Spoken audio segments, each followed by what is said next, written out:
You're the best at telling stories to help me fall asleep. You do all the silly voices, conversate and make believe. And I am wide awake, I might have drank a bit too much caffeine. Can you tell a bedtime story to help me fall asleep?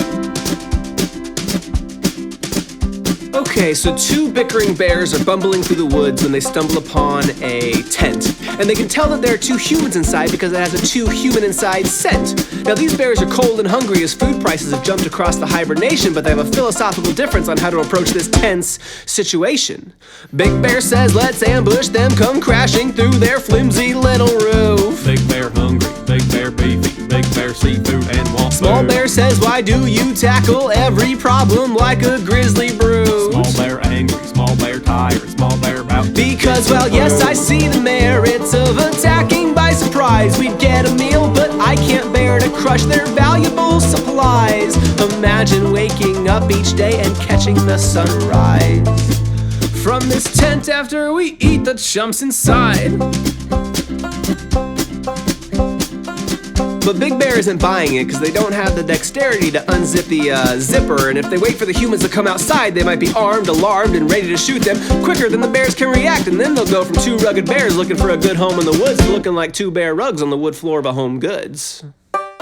Small Bear says, I hear you, but insist the benefits outweigh the risk. Small bear still respects that big bear gets a say in all of this. Big Bear thinks about it, then a wicked grin erupts across his lips. Big bear's grateful for a partner that communicates. He says, I think there's a solution that will satisfy your needs. A compromise that will surprise these hairless little beasts. And if we do this right, we'll leave the tent looking pristine.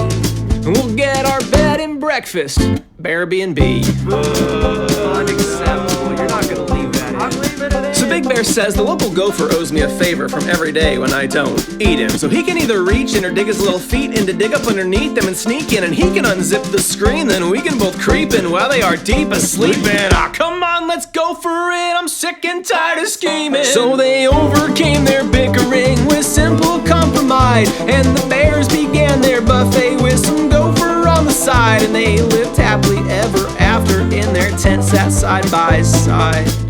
Then you kissed me on the head and said goodnight. Yeah, then you kissed me on the head and said goodnight. You were the best at telling stories to help me fall asleep. You did all the silly voices, made me honestly believe. And now I'm wide awake, mistaking every breaking branch and leaf. The next time we go camping, I'll just stick to counting sheep.